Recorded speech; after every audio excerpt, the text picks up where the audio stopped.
दोस्तों yes bank की बात करें तो स्टॉक में आज काफ़ी अच्छी तेज़ी देखने को मिली, जबकि निफ्टी बैंक में गिरावट थी। इसके पीछे कुछ बड़े रीज़न है जिसको इस वीडियो के माध्यम से हम डिस्कस करेंगे। स्टॉक फिर से तेज़ी से आगे बढ़ने को तैयार हो चुका है। स्टॉक 20 के नीचे वीक था, लेकिन 20 के ऊपर आते ही इसके अंदर अब बड़े फंड हाउस की तरफ से पॉजिटिव रुझान दिखने को मिला है।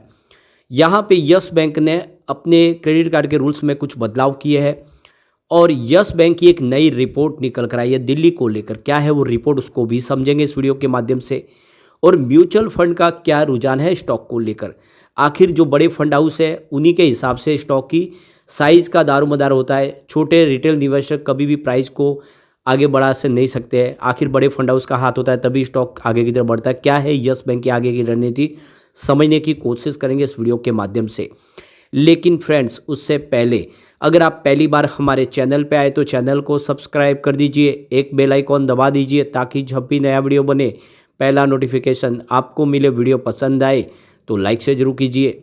चलो फ्रेंड्स, वीडियो स्टार्ट करते हैं। मैं हूँ आपका दोस्त SP दवे और हमारे अपने चैनल ऑनलाइन कमाई में आपका बहुत बहुत स्वागत है।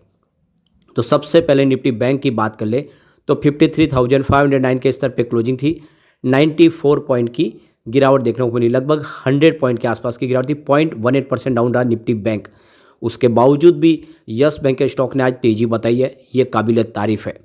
तो स्टॉक की शुरुआत ही पॉजिटिव हुई 21.19 पर, क्लोजिंग थी कल की 21.17 के आसपास। इंट्राडे में 21.09 का लो बना, यानी स्टॉक निचले लेवल पे गया। गिरावट इधर हुई, लेकिन निचले लेवल से जो खरीदारी आई उसके दम पे स्टॉक ने 21.5 का हाई बनाया और अंत में क्लोजिंग 21.53 के आसपास, जहाँ पे 1.70% की तेजी देखने को मिली।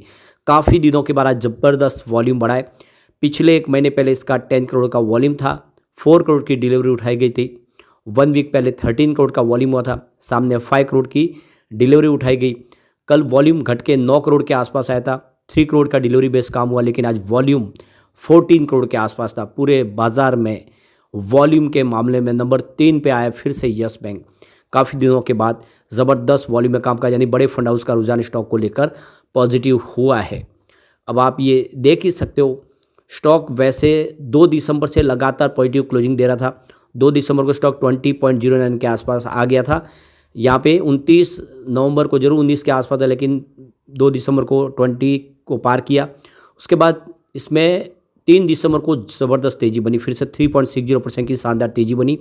और 4 दिसंबर को भी इसमें 21.23 का स्टॉक आ गया 1.84% की तेज़ी के साथ। कल हल्की सी गिरावट हुई थी, लेकिन आज फिर से तेज़ी बनी। इसका मतलब यह है स्टॉक अब बुलिश जोन में आ गया, क्योंकि इससे पहले भी सिर्फ 29 नवंबर को ही स्टॉक में गिरावट हुई। उससे पहले 3 दिन लगातार शानदार तेज़ी बनी थी।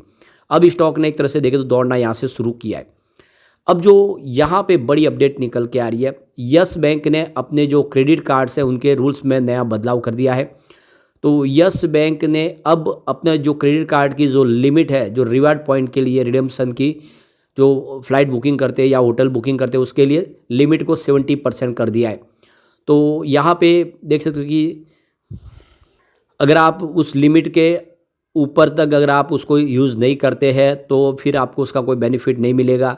लेट पेमेंट कर लेते हैं या तो दूसरे और इसमें चार्ज जुड़ जाएंगे। आपको जो सारा का सारा जो फ्लाइट बुकिंग और होटल बुकिंग में बेनिफिट मिलता है वो मिल नहीं पाएगा।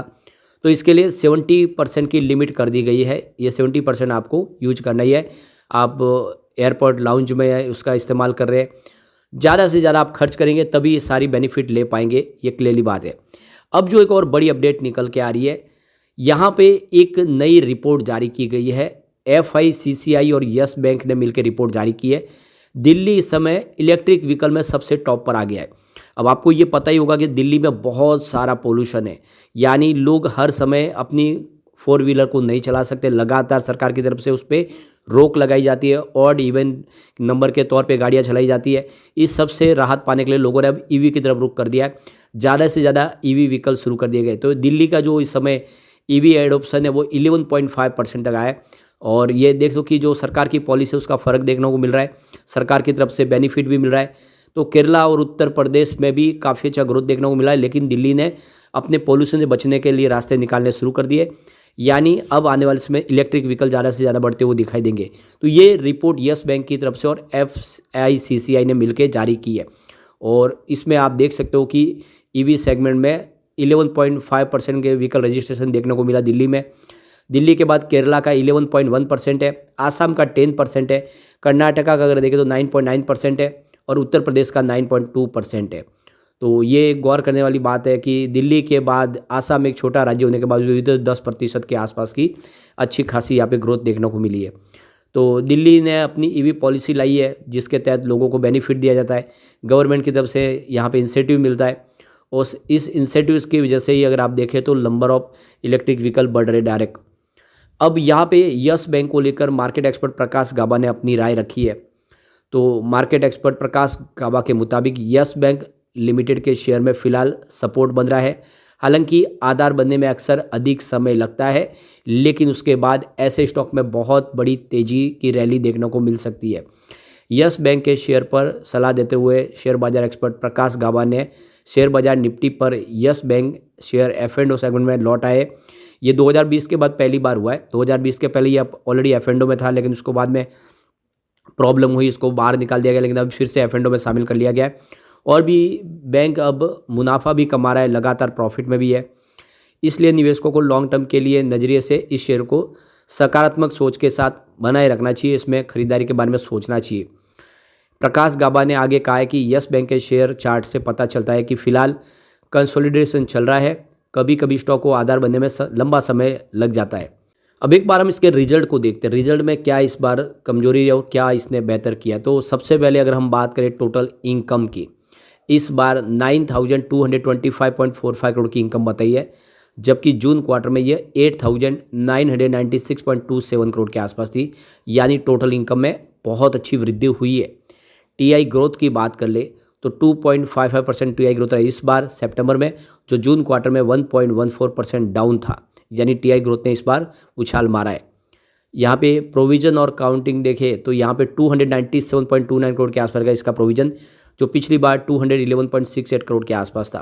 प्रोविजन में 40.44% की सितंबर में बढ़त देखने को मिली है, जो पिछले क्वार्टर में 54.47% की गिरावट थी।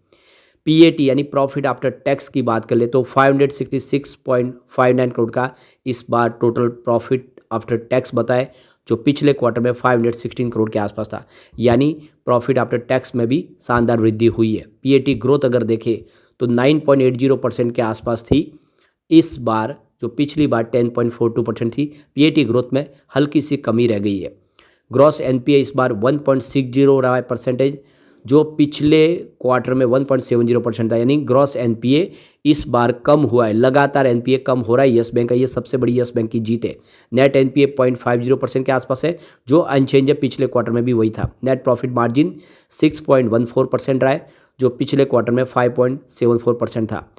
अब बेसिस ईपीएस की बात कर ले तो 0.18% के आसपास रहा है, रुपीज़ रहा है इस बार, जो 0.17 रुपीज़ था पिछले यानी क्वार्टर 1 में। कुल मिला के रिजल्ट काफ़ी बेहतर है और ये रिजल्ट का इशारा है कि आने वाले समय यस बैंक बेहतर कर सकता है। यहाँ पे अगर हम एनालिस्टों की राय देखें तो क्योंकि इसमें आपको 11 के आसपास एनालिस्ट है, स्ट्रॉन्ग बाय की रिकमेंडेशन करने वाला कोई भी एनालिस्ट नहीं है, बाय की रिकमेंडेशन करने वाला भी कोई नहीं है, लेकिन होल्ड की रेटिंग देने वाले 2 एनालिस्ट है जो लगातार बने हुए हैं। सेल की रेटिंग देने वाले 3 है जो लगातार बने हुए हैं, स्ट्रॉन्ग सेल की रेटिंग देने वाले 6 है। तो यहाँ पे बिकवाली की सलाह देने वाले 9 है, लेकिन सामने खरीदारी की सलाह देने वाले सिर्फ 2 एनालिस्ट इसको पसंद नहीं करते, लेकिन स्टॉक वाकई में आने वाले समय बेहतर करता हुआ दिखाई दे सकता है। लेकिन फ्रेंड्स, कोई भी इन्वेस्टमेंट करने से पहले अपने फाइनेंशियल एडवाइजर से एडवाइस ले ले या अपना खुद का रिसर्च करें, क्योंकि मैंने वीडियो आपके एजुकेशनल पर्पज़ के लिए ही बनाया। वीडियो पसंद आए तो लाइक से जरूर कीजिए और चैनल को सब्सक्राइब कर दीजिए। Thank you friends.